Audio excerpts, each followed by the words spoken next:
Please be seated. Vous pouvez s'asseoir.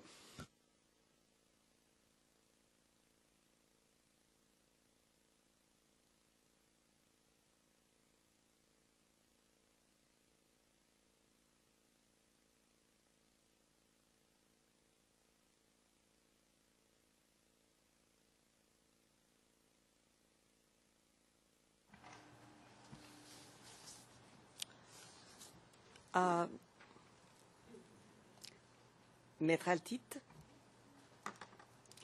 comme prévu, il vous reste une demi-heure. Je ne sais pas si c'est vous ou Monsieur Jacobs qui va prendre la parole. Merci, Madame le Président. C'est le professeur Jacobs qui va continuer.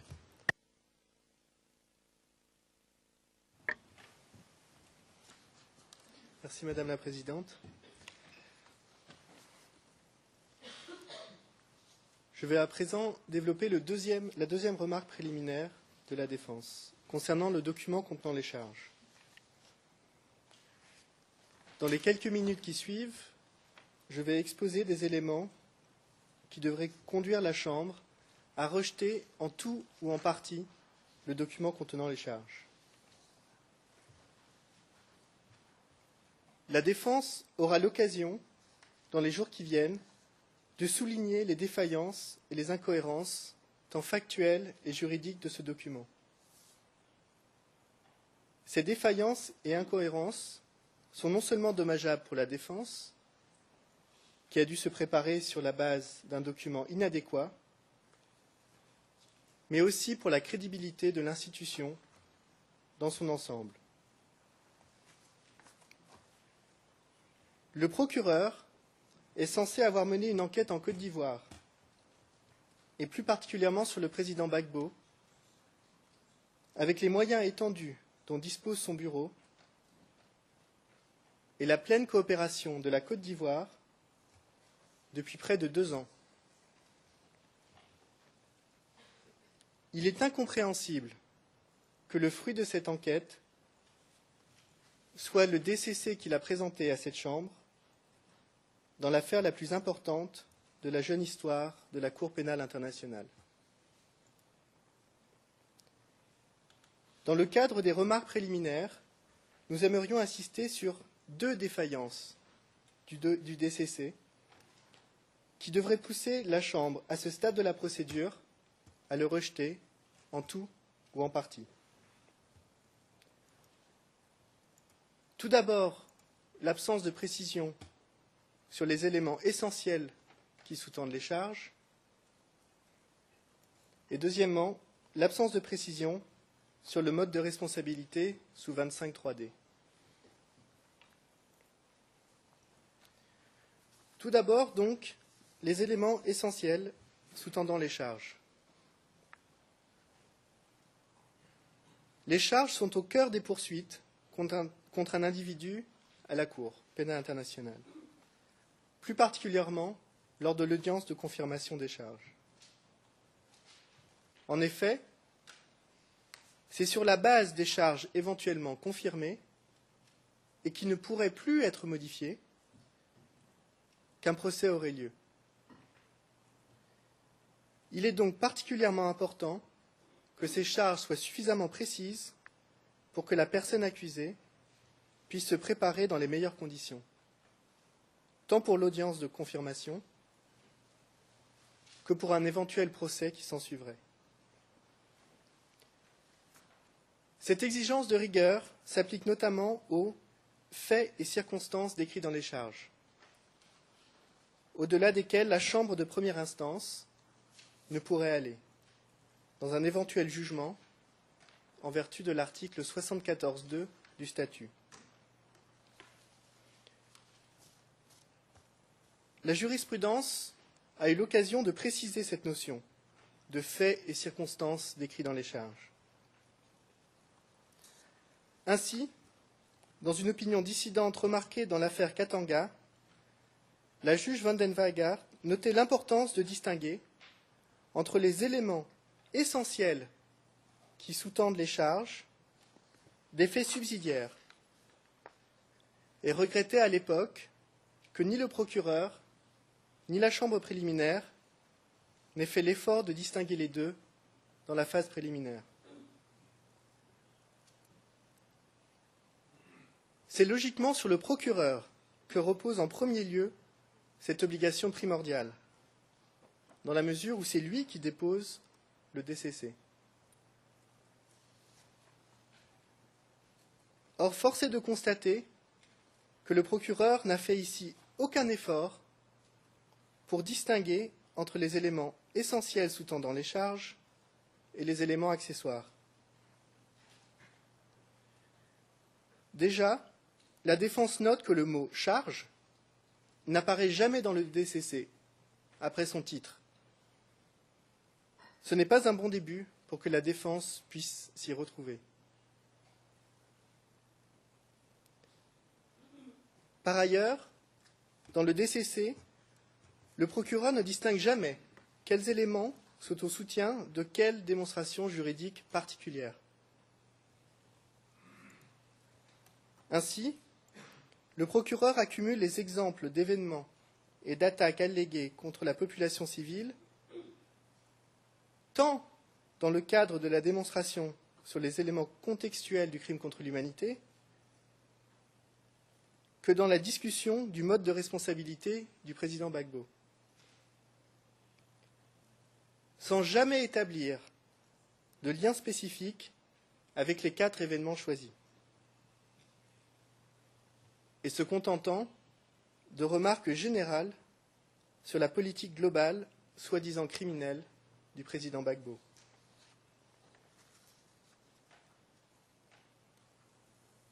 Cela laisse la désagréable impression que le procureur non seulement confond les éléments contextuels du crime contre l'humanité et le mode de responsabilité, mais que surtout, in fine, il cherche à reprocher au président Gbagbo tous les crimes commis en Côte d'Ivoire à cette époque, plutôt que des faits particuliers. Au final, il est impossible pour la défense de distinguer dans le DCC les éléments essentiels à l'établissement de chaque élément de la responsabilité pénale du président Gbagbo. Et la Chambre devrait rejeter le DCC dans son ensemble, comme ne respectant pas les exigences en matière de précision des charges.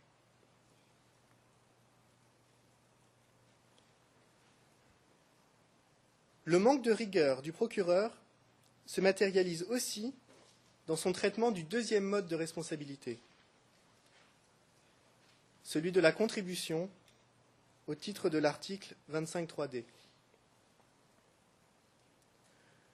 La défense rappelle que c'est lors d'une conférence de mise en état demandée par la défense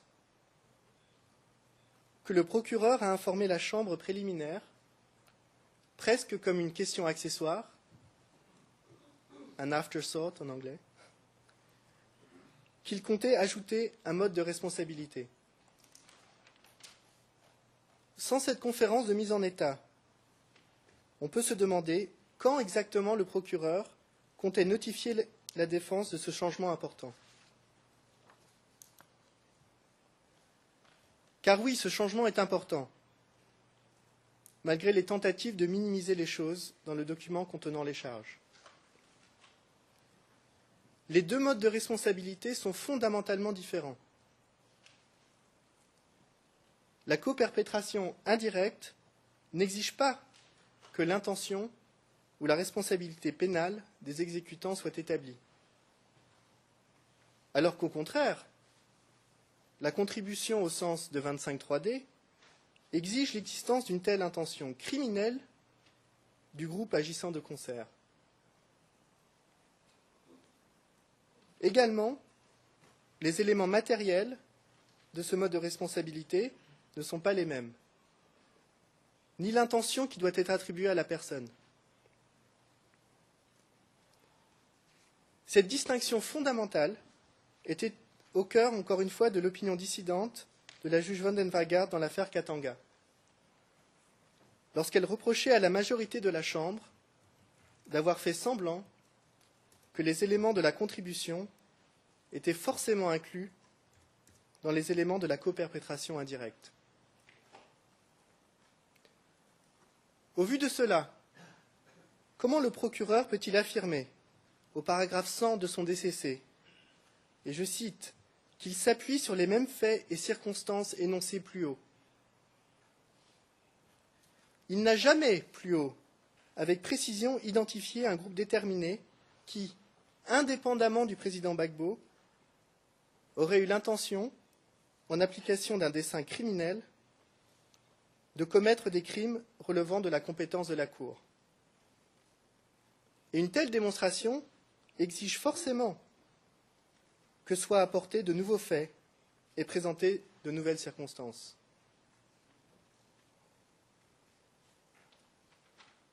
Comment la défense peut-elle contester l'existence d'un groupe de personnes agissant de concert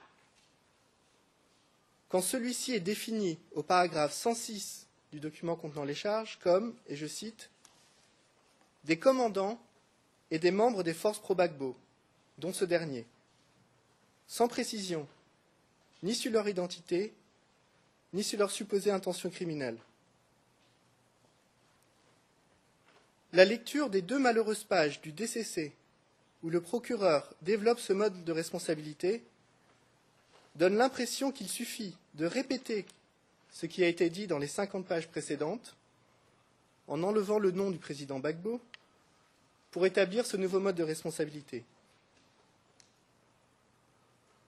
Or, non seulement cela ne fonctionne pas comme ça, comme je l'ai déjà indiqué, mais même cela, le procureur ne le fait pas bien. Ainsi, je répète la définition du groupe donnée par le procureur. Des commandants et des membres des forces pro-Gbagbo, dont ce dernier. Oui, vous avez bien entendu, dont ce dernier. Le procureur inclut le président Gbagbo dans le groupe agissant de concert. Ce n'est pas sérieux. Si le président Gbagbo fait partie du groupe agissant de concert, quelle est donc la différence avec la coperpétration? Et cette confusion continue par la suite. Ainsi, le procureur identifie comme première contribution à la commission des crimes le fait d'avoir défini et adopté le dessein commun. Une fois encore, s'il a défini le plan, quelle est la différence avec la coperpétration? Je ne vais pas énumérer toute la liste des soi-disant contributions évoquées par le procureur. Chacune d'entre elles soulève la même question. Si le président Gbagbo a fait ce qu'on lui reproche, en quoi serait-il un contributeur plutôt qu'un auteur? Au vu de ce qui précède, la Chambre préliminaire est invitée dès à présent à rejeter la partie du DCC portant sur le mode de responsabilité 25.3d, au vu de son absence totale de précision tant juridique que factuelle. La défense note qu'au moment de la détermination de la date de confirmation des charges, la défense avait souhaité faire appel, au motif, entre autres, qu'elle avait besoin de plus de temps pour préparer sa défense sur un nouveau mode de responsabilité.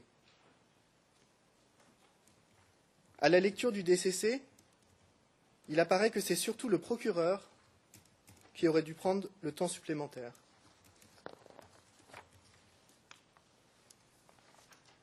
Je passe à présent, Madame la Présidente, Monsieur, Madame les juges, à la troisième remarque préliminaire. En raison de l'importance de cette audience de confirmation des charges, il est important que les débats se déroulent convenablement. La défense souhaite à ce titre attirer l'attention de la Chambre préliminaire sur le comportement du représentant des victimes pendant toute la phase préliminaire de la présente affaire, que ce soit sur la forme ou sur le fond de ses interventions. Ainsi, sur la forme, le représentant légal des victimes a, à de maintes reprises, répondu aux arguments substantiels de la défense en lui reprochant de vouloir multiplier, et je cite, les incidents procéduraux,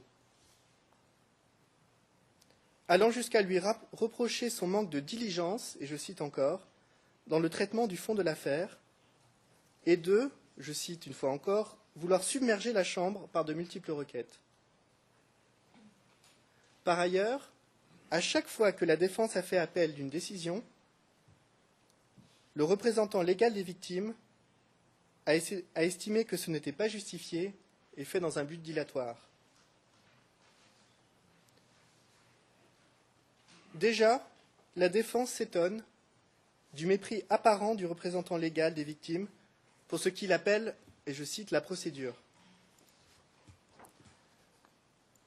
Constatant d'abord que distinguer fond et procédure n'a aucun sens, car les deux sont deux phases d'un même processus et reposent sur un principe, et un seul, le respect des droits de la défense. Il est ensuite curieux de constater que les efforts des victimes visant à participer légitimement à la procédure sont remis en cause par leurs représentants qui semblent traiter cette même procédure avec un certain mépris. Mais surtout, c'est un mépris affiché pour les droits de la défense et pour les principes gouvernant le procès équitable que manifeste le représentant des victimes. Comment peut-elle reprocher à la défense l'exercice de son droit fondamental de faire appel, reconnu par toutes les juridictions, tant nationales qu'internationales? Comment peut-elle qualifier la remise en cause de la compétence de la Cour comme, je cite encore, un incident de procédure? La possibilité de contester l'exercice de la compétence d'une juridiction internationale est un droit fondamental de la défense, comme l'avait reconnu la Chambre d'appel du TPY dans l'affaire Tadić.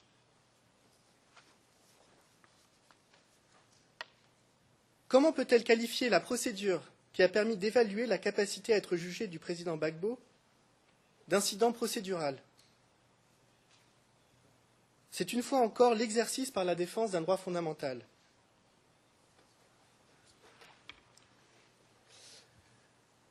L'attitude du représentant des victimes est d'autant plus scandaleuse qu'il a lui-même multiplié les incidents procéduraux,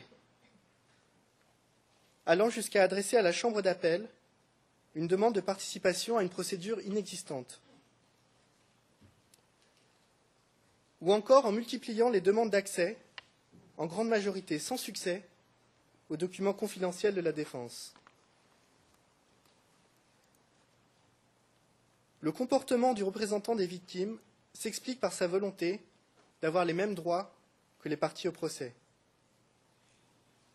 Pour ce faire, il est parfois prêt à transformer la jurisprudence qu'il cite au soutien de ses demandes. Ainsi, dans une demande récente d'accès, une fois encore à des documents confidentiels de la défense, une fois encore rejeté, le représentant des victimes a affirmé qu'une jurisprudence de la CEDH reconnaissait un droit d'accès aux preuves aux participants, alors que la jurisprudence elle-même parle de parties. Ce qui nous amène au cœur de la question.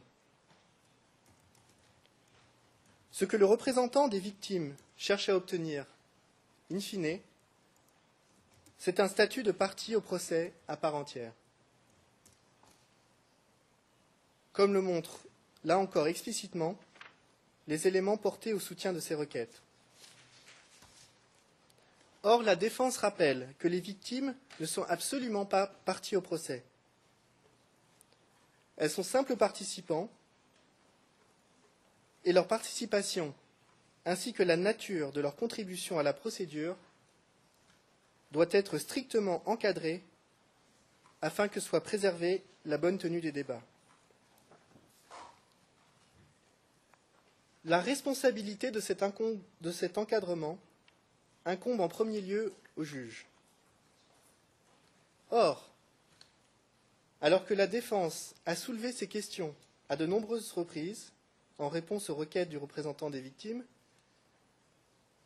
la Chambre préliminaire n'a jamais pris l'occasion de rappeler aux représentants des victimes sa place légitime, mais limitée dans la présente procédure. Avant d'aborder la dernière de nos remarques préliminaires, la défense tient à regretter que la Chambre préliminaire ait répondu à une demande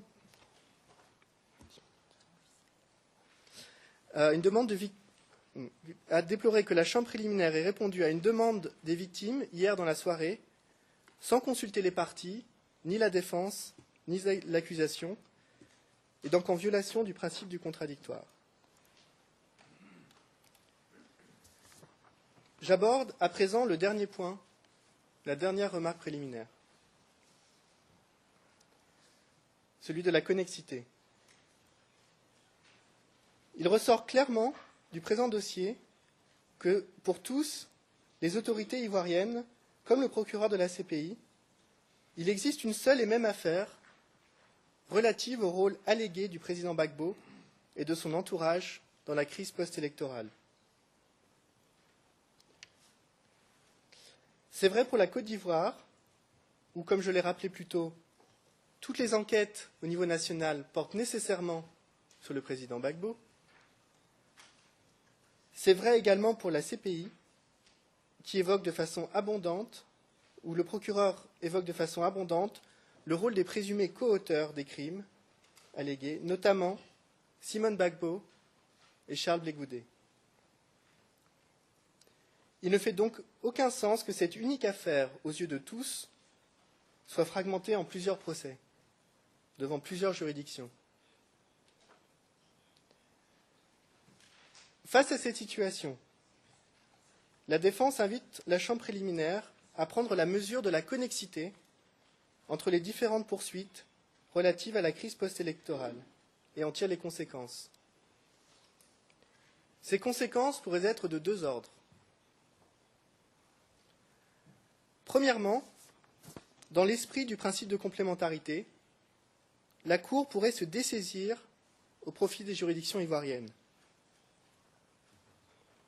Il serait juste que le président Gbagbo puisse se défendre en Côte d'Ivoire en étant présent et en faisant entendre sa voix au cours de procédures dont il est nécessairement le personnage principal. Deuxièmement, et à tout le moins, il serait logique que la Chambre préliminaire sursoit à statuer dans la présente affaire en attendant que les procès en cours en Côte d'Ivoire fournissent leurs premiers enseignements sur l'implication notamment de nombreux anciens collaborateurs du président Gbagbo dans les événements post-électoraux, et notamment, encore une fois, Simone Gbagbo et Charles Blé Goudé, tous les deux inculpés en Côte d'Ivoire et présents dans le DCC du procureur. Comme la démonstration du procureur repose sur leur rôle et par conséquent, on ne peut juger le président Gbagbo sans savoir ce qu'ils ont fait. Je conclus ces remarques préliminaires par quelques brèves remarques. La trame de ces remarques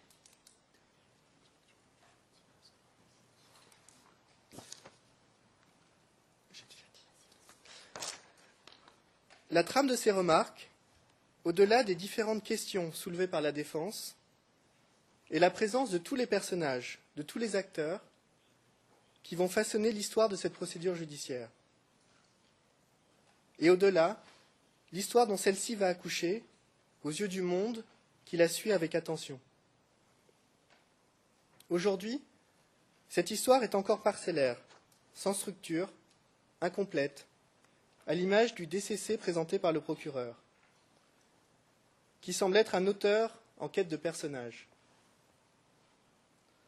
Ainsi, comme dans la pièce de Pirandello, 6 personnages en quête d'auteur, les personnages de la présente procédure semblent être en quête d'auteur, laissés confrontés à eux-mêmes dans la recherche de la vérité. Comme dans la pièce de Pirandello, la confrontation des personnages et des acteurs risque de déconstruire la réalité et créer la confusion. Pourtant, contrairement à la pièce de Pirandello, il existe dans la présente procédure des metteurs en scène. Vous, Madame la Présidente, Monsieur, Madame le juge, vous avez la noble et lourde tâche de diriger les débats et de faire sens des vérités fragmentées des différents personnages, afin que l'audience, qui va se tenir dans les prochains jours, n'accouche pas, en définitive, d'un mensonge. Je vous remercie.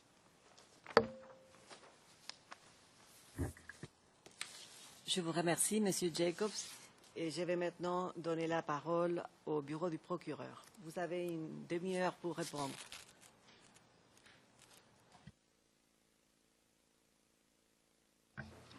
Madam President, Senior Trial Lawyer. L'accusation, Madame le Président, Madame le juge, Monsieur le juge, c'est Monsieur MacDonald qui va maintenant s'adresser à la Chambre.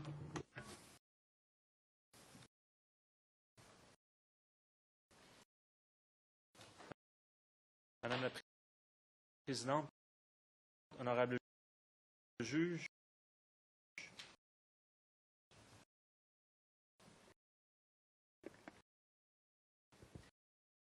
je vais dans un premier temps aborder brièvement la question de la recevabilité. Dans un deuxième temps, aborder le premier point qui est la question de la coopération. Le deuxième point concernant le document contenant les charges sera abordé par mon collègue Reinhold Gallmetzer.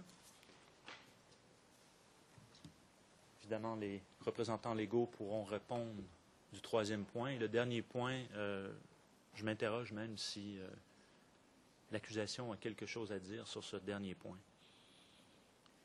Je rappelle à la Chambre que, évidemment, il y a la règle 122, paragraphe 3, tel que j'ai évoqué, et j'ai interrompu mes collègues. Et malgré le fait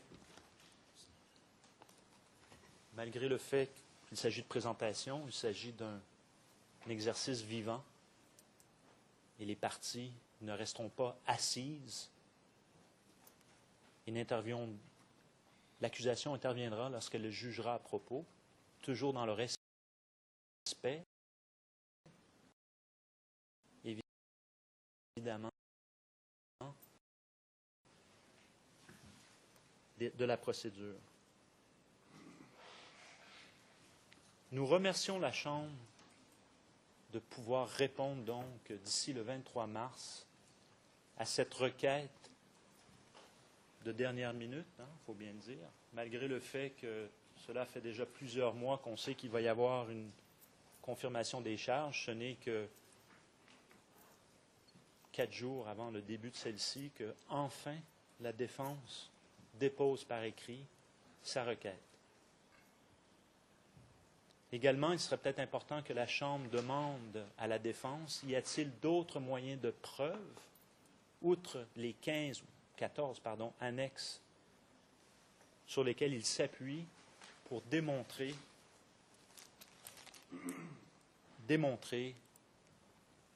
cette conduite commune entre les accusations qu'il y aurait en Côte d'Ivoire et celles devant la Cour pénale internationale. Avant de répondre par écrit, car notre argumentaire, on le déposera dans le cadre de cette écriture, mais je tiens à affirmer immédiatement que l'accusation démontrera clairement que cette Cour, la Cour pénale internationale, a juridiction, que cette affaire est tout à fait admissible devant celle-ci. La défense tente d'étirer ou d'étendre la définition du concept de comportement, ou ce que la jurisprudence, et non la moindre, la chambre d'appel de cette Cour, appelle en anglais le substantially same conduct test. L'accusation démontrera par écrit qu'il n'y a aucun doute que la présente affaire est admissible. Que M. Gbagbo ne saurait être libéré des charges qui pèsent contre lui, et ce pour la simple et bonne raison qu'il y a une marge, ou plutôt aucune commune mesure entre la conduite des charges auxquelles M. Gbagbo fait face en Côte d'Ivoire et les charges ou crimes contre l'humanité de meurtre de civils, conduite de M. Gbagbo dans les crimes ou charges de viol de civils, de femmes civiles, conduite de M. Gbagbo dans les charges de crimes contre l'humanité, de persécution d'une partie de la population de Côte d'Ivoire, et également, et enfin, des charges ou crimes de crimes contre l'humanité, d'actes inhumains.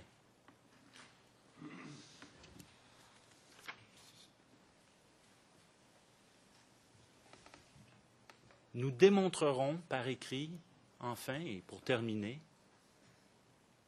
que cette écriture déposée 4 jours avant le début de cette audience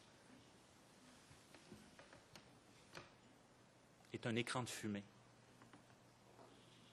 et est essentiellement et probablement destiné à plaider pour la galerie.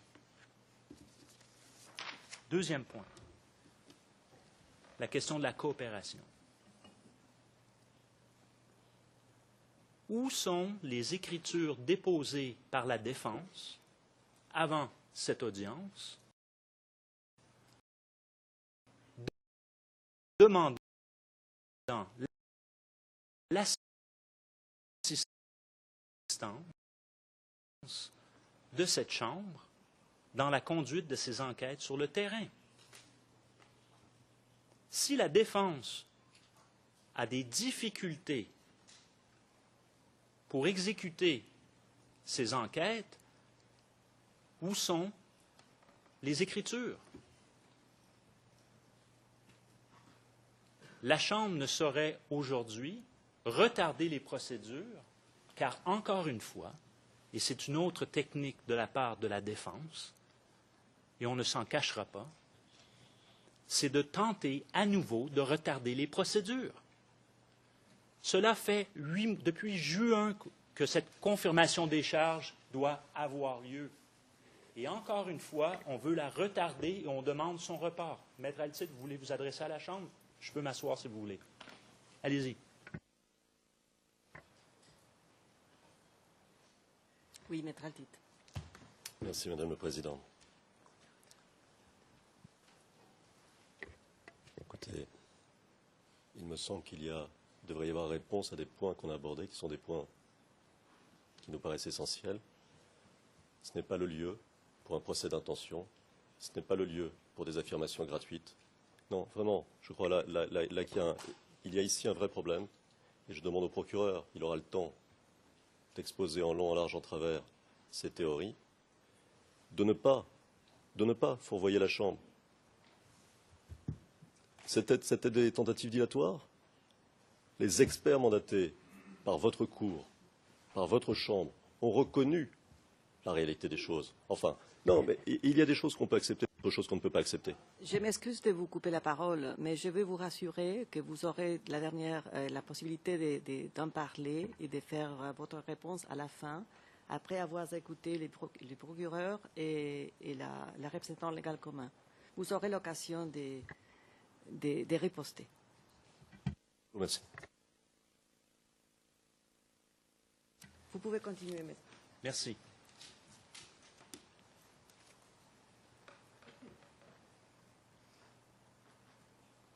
L'accusation soumet que le premier point, ou le point concernant la coopération, doit être rejeté, car, encore une fois, il s'agit d'une tactique de la défense pour tenter de retarder les procédures. L'inaction de la défense dans les 8 derniers mois de soulever cette question devant la Chambre est clairement un indice qu'il n'avait aucune difficulté à digérer l'ensemble des 3500 éléments ou items de preuve que l'accusation a pu lui divulguer jusqu'à maintenant. S'il y a des éléments additionnels qu'ils avaient besoin, de un, ils auraient pu en faire part à l'accusation, ce qu'ils n'ont pas fait. Deuxièmement, ils auraient pu saisir la Chambre, ils auraient pu saisir le greffe pour des demandes de coopération et l'accusation n'est aucunement au courant ou n'a jamais été notifiée à ce sujet. Alors, le fait de s'en plaindre aujourd'hui, encore une fois, à la dernière minute, est encore une fois, et on le répète, une tactique de la part de la défense.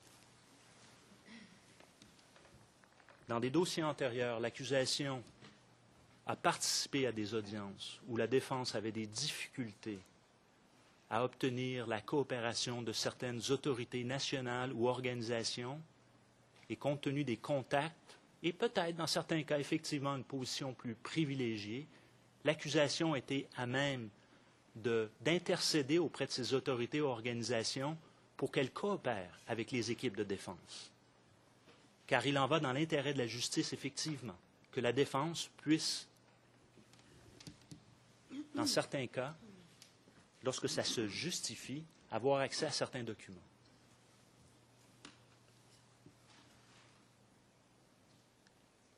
Je vais maintenant, et je reviens juste sur une chose.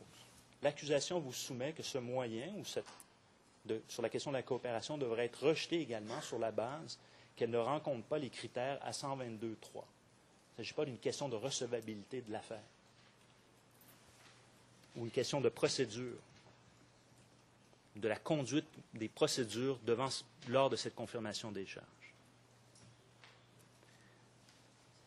Je crois que le point le plus central qui a été soulevé ou d'intérêt pour la Chambre cet après-midi est le deuxième point, celui concernant le document contenant les charges.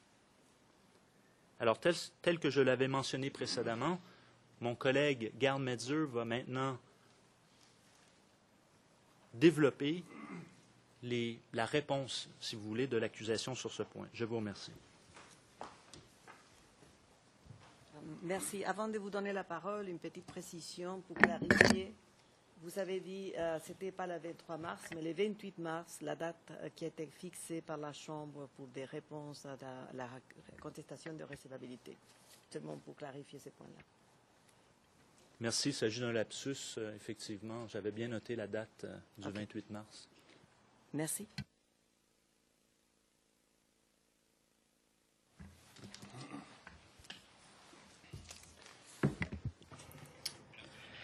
Bonjour, Mesdames, Monsieur le juge. Je vais donc répondre aux arguments soulevés par la défense en ce qui concerne les soi-disant défauts qu'il y aurait dans le document contenant les charges, notifiant les charges. Avant de rentrer dans les détails, je tiens à rappeler à nos éminents confrères de la défense et à la Chambre que cette Chambre préliminaire a délivré un mandat d'arrêt contre M. Gbagbo en se basant sur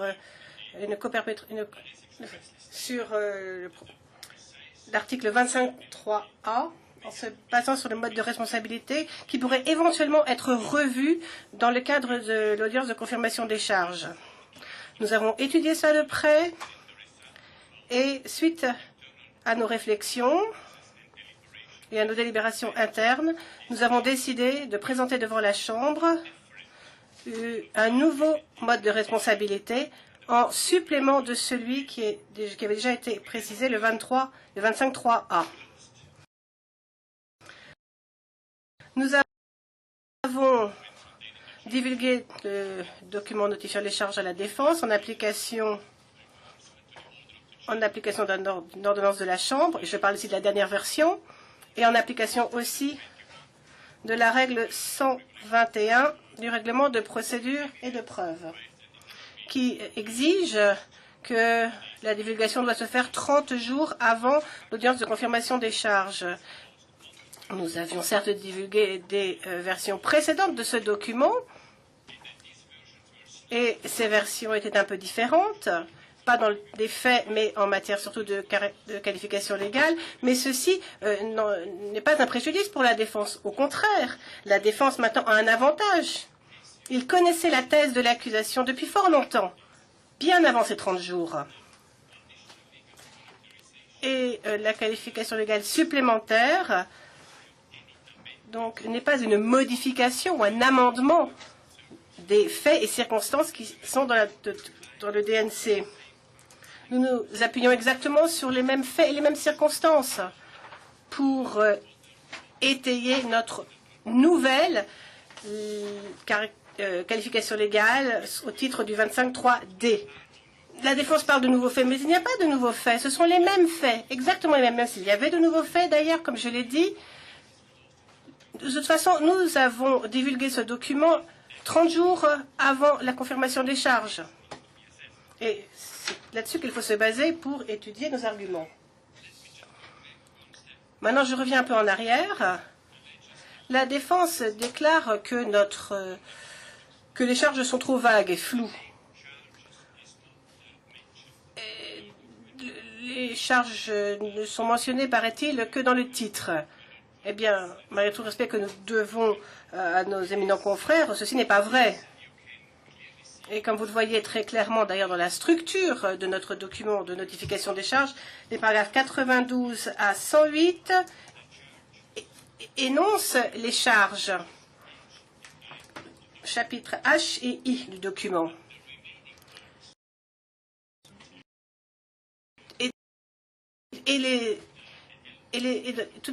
Tout est en détail d'ailleurs.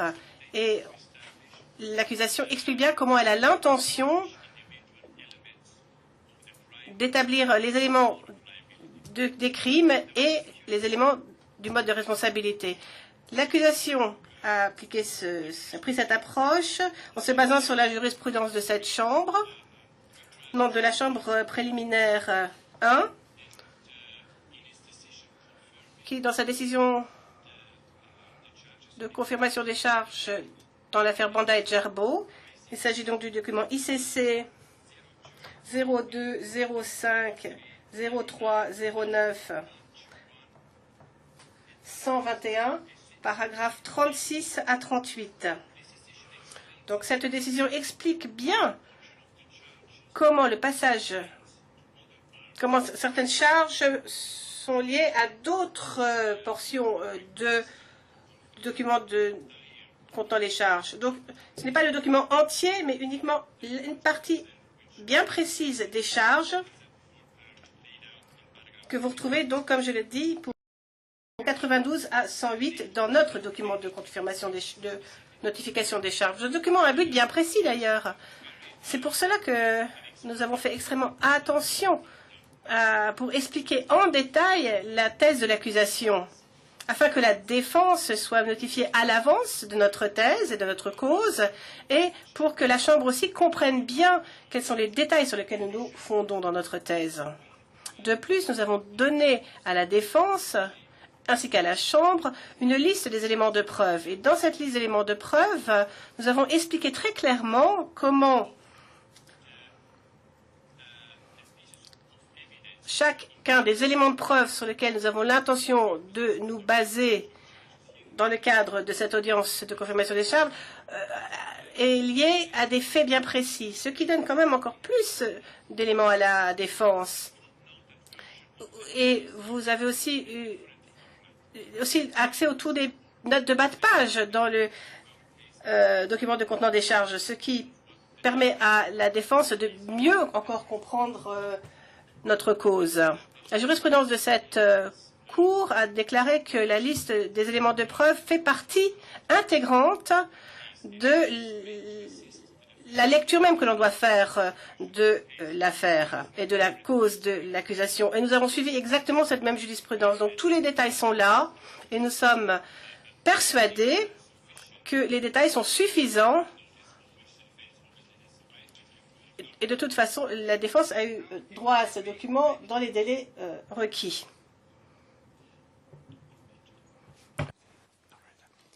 De plus, si je puis maintenant revenir un peu en arrière et parler des faits et des circonstances. La défense déclare ou affirme que tout d'un coup, nous sortons de notre chapeau de nouveaux faits sans expliquer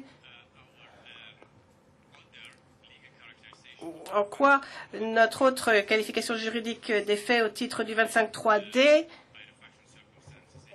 est liée aux faits et circonstances. Mais ce n'est pas vrai, absolument pas.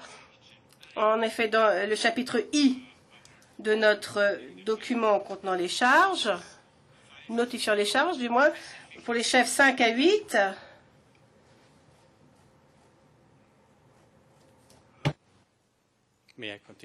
poursuivre, s'il vous plaît. Oui, donc nous avons énuméré, et nous avons fait référence d'ailleurs aux faits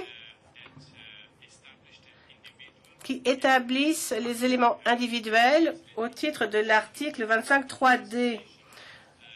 Dans notre présentation, d'ailleurs, nous reviendrons dans plus de détails pour expliquer comment les charges au titre sont liées entre qu'elles soient sous la qualification 25.3a ou la qualification 25.3d. Et les faits et les circonstances du document notifiant les charges de toute façon sont suffisants pour obtenir tous les éléments nécessaires pour le 25.3d. Mon éminent confrère de la Défense a bien précisé que le document notifiant les charges n'indique pas que les auteurs physiques sont des personnes qui ont agi de concert, qui auraient agi de concert. Mais là, dans un dessein commun. Mais au paragraphe 129 du document contenant les charges, nous disons bien que pour ce qui est de la coaction indirecte, ce n'est pas nécessaire. Mais ici, non seulement M. Babo et les membres de son entourage immédiat ont épousé ce plan commun, mais aussi les autres membres des forces pro-Gbagbo, y compris les auteurs physiques des crimes eux-mêmes. Et si vous